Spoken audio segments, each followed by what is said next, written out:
Welcome back to my writer's room, everyone. I am Matt Wallace, YouTube's resident angry writer, and thank you for taking a few minutes out of your day to come hang out with me here in my lonely, angry little writerly sanctum. I always appreciate that. I really do.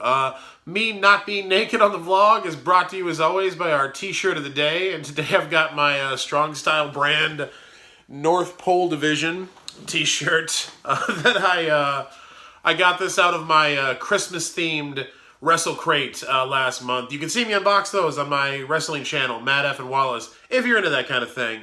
I know we are well into the new year and well past the holidays at this point, but I cling to that which gives me joy, and I don't think there's anything wrong with that. I think we all cling to the things that bring us joy in some respect or another. It is January 18th, 2018. It is Thursday. You've almost made it to the end of the week here. And as you can see, Hamshackle isn't having a good day, man. Hamshackle Pig, his YouTube channel, he's watching all the money he was making from his YouTube channel fly out of his pocket into an ethereal blender where it is ground up and destroyed forever. So yeah, he's not having a good day. Like a lot of smaller YouTubers are not having a good day, or not having a good week, in fact. And we're going to get to that in just a second here. So this is by no means breaking news at this point. A lot of YouTubers who are vastly more popular and smarter than me have been talking about the policy changes going on with YouTube this week. The new round of policy changes, to me, it feels like a continuation in a series. It's like watching like a former friend of yours who's just been spiraling downward for a long time. It's like hearing that they made yet another bad life decision. And you know that somehow, even though you try to distance yourself from them as much as possible, that bad decision is going to come back and cause you grief in some way. That's how I view YouTube's policy changes over the last couple of years.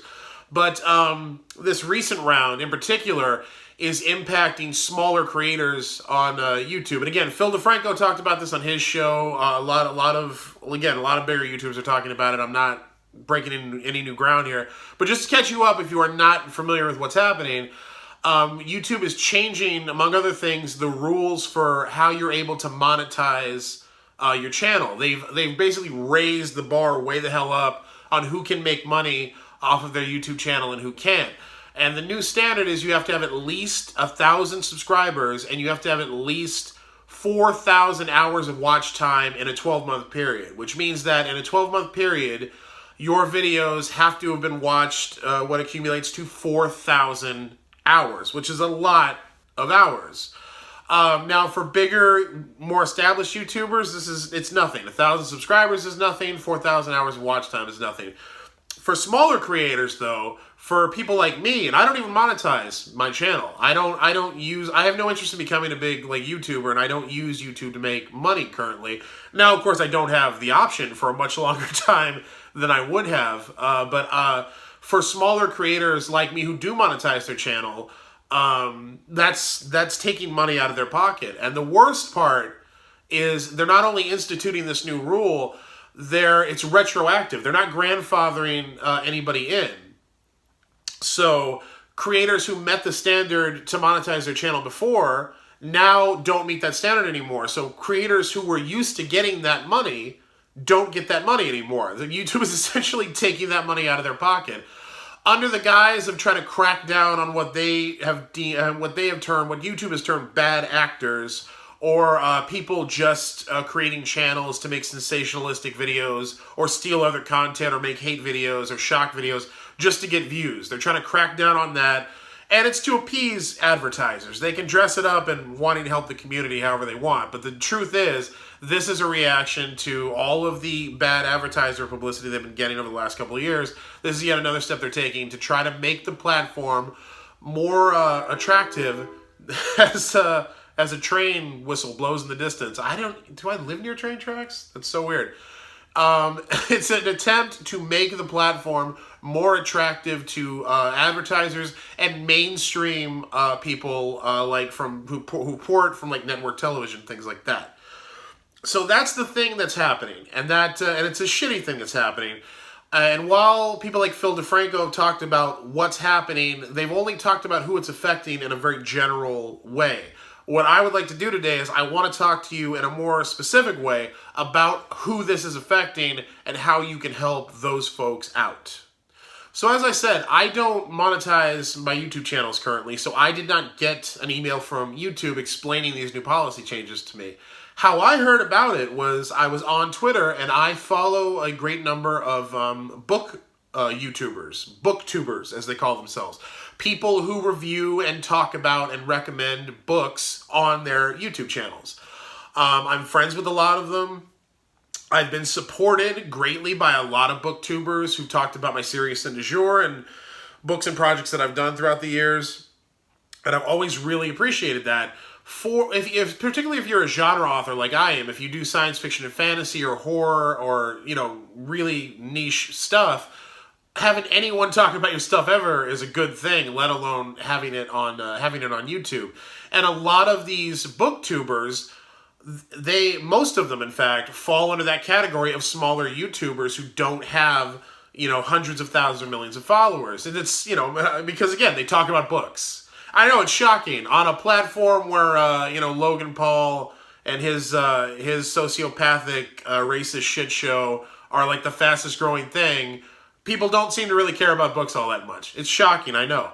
But because so many BookTubers fall under these new guidelines that YouTube has instituted, that's all the BookTubers were talking about on my social media, and that's how I found out about it, was people I know and people I follow going, I'm not going to be able to make money anymore. They're taking money out of my pocket. And, YouTube's rationale was, I think, that like most people that fall under the new guideline make less than $100 a month or something like that, which is such a classist, elitist bullshit thing to say to somebody. Like, dude, $100 a month is a lot of money to some people, and I know that we are programmed, particularly in America, to worship wealth and find poverty repellent to the point where even if $100 is a lot of money to you, you probably hear something like that and you nod your head and agree with it. Well, yeah, it's less than $100 a month. Who cares about that? Because we're conditioned to perceive wealth in that way. The fact is, that is a lot of money to some people, especially people doing something like creating a YouTube channel.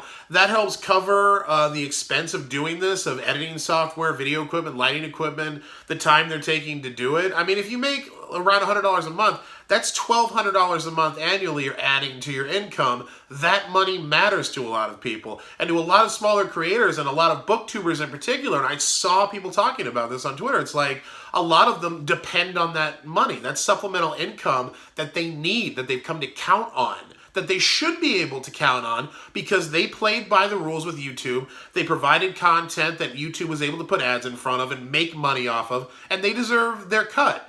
They still deserve their cut. However YouTube chooses to panic or to screw over its creators, it is completely unacceptable and indefensible and unfair to take away money from people who are already meeting that standard, whatever policies they want to institute for the future.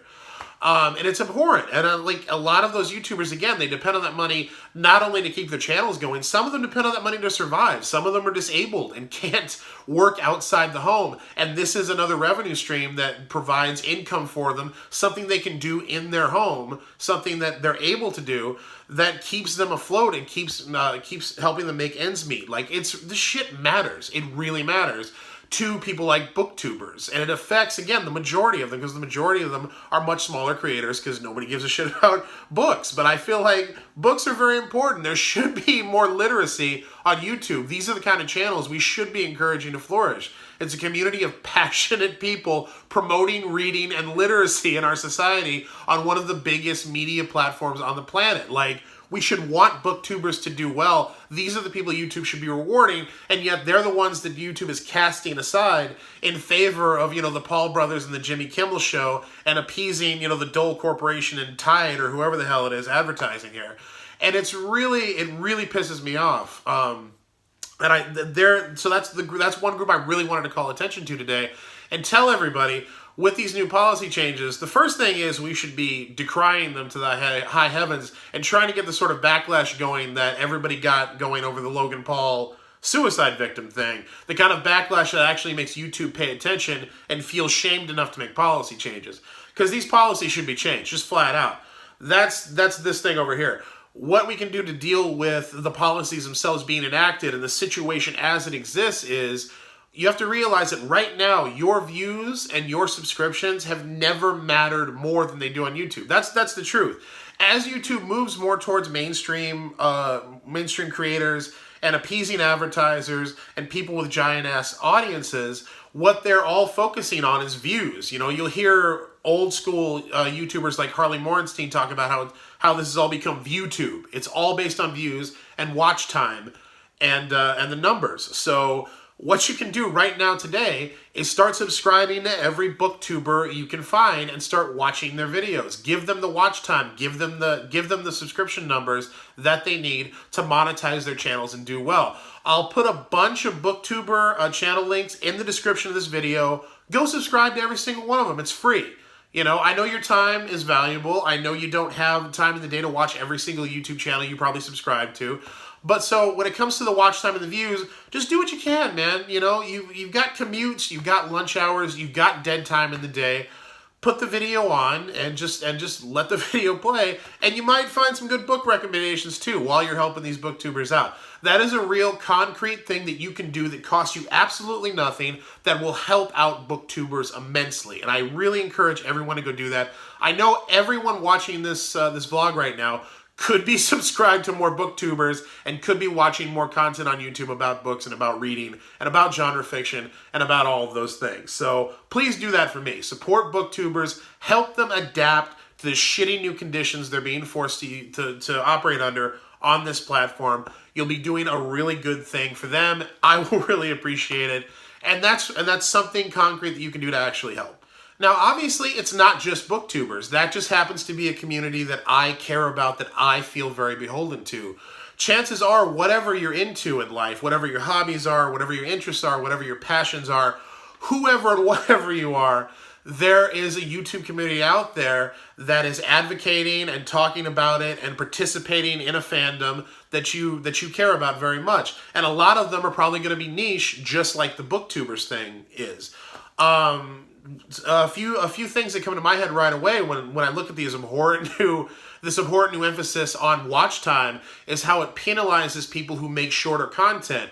Animation YouTube in particular. Animation YouTube does so many amazing things. There are so many amazing independent original content creators making phantasmagorically mind-blowing animation on YouTube. But because animation is a very hard thing to do, particularly independently, they tend to be on the shorter side. They tend to be a few minutes long.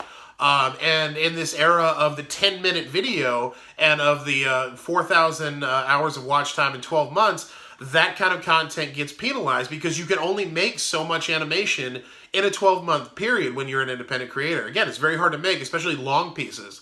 So that shorter content, which is amazing content and so much better and entertaining and thought-provoking and culturally relevant than any of the horse shit that the Paul brothers do.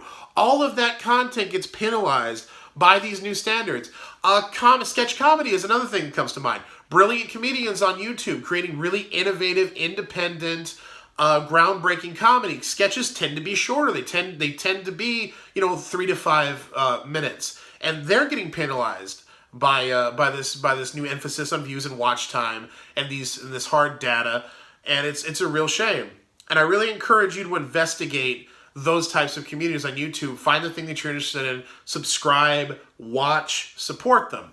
And one thing that like the Philip DeFrancos and the Boogie2998s have been talking about is how you can help creators in non-YouTube ways. And I will echo that because I think it is valid.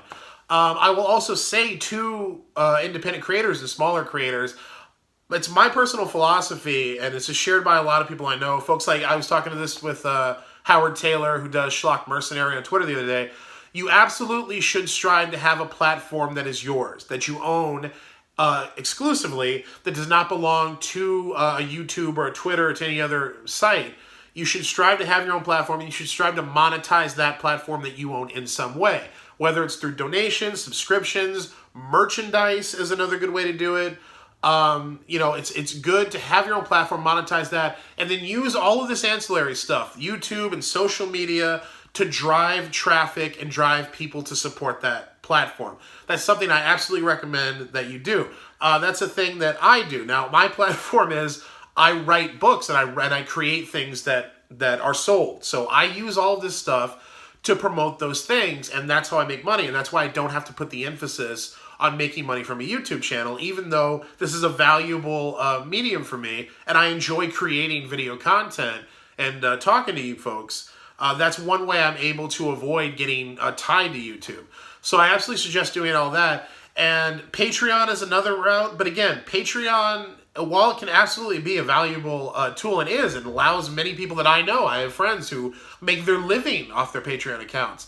I really strongly advise you not to count solely on Patreon, because Patreon, at the end of the day, is no different from YouTube. That's not your platform. You do not own it. You are entirely at the whims of their policies and their corporate structure, and you are irrevocably tied to their future and what is best for them as owners. And that can put you in a very tenuous situation, like it did earlier, not earlier this year, but late last year, when Patreon wanted to change its policies. Now, because of the backlash, they didn't do that, but that should illustrate to you how the script can flip so rapidly and completely change your income structure if that's your sole source of income. So while I absolutely encourage you to use things like Patreon, the main thing should be your own platform that you own, that you monetize. Everything else should flow to that.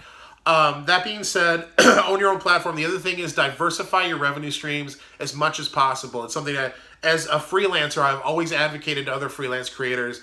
However and whatever you do, have money coming in from as many sources as you can possibly generate. And it doesn't matter how big those revenue streams, it does matter how big those revenue streams are, but the point is to have so many of them that even a small revenue stream combined with a bunch of others makes up a significant source of income for you. And that's absolutely something you should be doing. It's something that I do. I have my books. Now I have my full-time day job, which is the thing I decided to do because I wanted to take my yearly income to another level to do things that my wife and I wanted to do. But even if you don't have a full-time gig and you're just doing freelance, I do books. I do a podcast that generates revenue through Patreon. I have stuff that I did years ago that are still generating royalties for me and stuff. I have as many revenue streams as I can generate to keep money coming in from different sources, and that provides stability in a profession and in a landscape where there is no stability. That's the best you can really conjure. So those are my big tips for creators: is your own platform that you own, monetize it, and make sure that you are diversifying your revenue streams as much as you are able. That's for creators. For people who want to support creators, support everything I just, again, support their YouTube channels and all that stuff, but also support the things I just talked about. Support their own platforms. Buy their merchandise. Give money to them directly as much as possible in any way you can. That's the best way to support your favorite independent creators. So yeah, and again, this is been talked about by a lot of other people. I wanted to let people know because this shit matters to me and it matters to friends of mine. The other thing I'll say is yesterday I gave an interview to Wired. They asked me about all this stuff that was going on. I got into a lot more broad topic stuff with them about YouTube as a whole. If you want to check out that, I'll put the link in the description below, but it expounds on all this stuff I said. I did mention BookTubers in the interview, but the writer was not able to work that, and she did a great job on the piece, I thought. She really focused on YouTubers and their perspective and what's being done to them and got the points across clearly, but there just wasn't room for the stuff where I talked about BookTubers in particular. So it was a great article. I encourage you to read it and share it, because that's the kind of heat that YouTube will actually feel. If they're being written about negatively in big publications and those things are being shared around a lot, that's how you get them to reverse policies. So that's why I'm bringing it up. That's why I want to put the link in the description. That's why I want to encourage you to share it. But I wanted to do this episode to talk about BookTubers because I wasn't able to get that in the article, and I wanted to focus on that group in particular and advocate that you go look for the other communities and the other small creator groups that are being, dipped on by YouTube in this situation. So yeah, all of those things, please take them to heart. Please support small creators where and when you can. And it really does not take a lot of effort or any money for you to do it. I really hope you'll do that for me. I would appreciate it, and so would they. And these are needed things. That this content needs to be out there. This kind of stuff prevents the cultural epoch from happening where everything is the Paul brothers and everything is shiny network television bullshit. You need this stuff out there, and it's being weeded out. And if we don't do something about it, it's going to cease to exist altogether. It really is. It's not a conspiracy theory or paranoia or me aggrandizing anything. This kind of content will cease to exist on this platform. And this platform, there is no competition for. There isn't, not out there right now. I hope some will rise up in the future, but right now, YouTube is it, folks. It really is. So we got to try to salvage what part of the ship that we can, because this stuff matters. Media matters, content matters. This is our society, this is our culture. Do your part, people, please, for me. So that's going to be it for today. Again, I will put links to my favorite booktubers in the description. I will link to that Wired article for which I was interviewed in the description. These are all actionable items. Please share the article, please subscribe, and watch the videos of the booktubers. I would really appreciate it.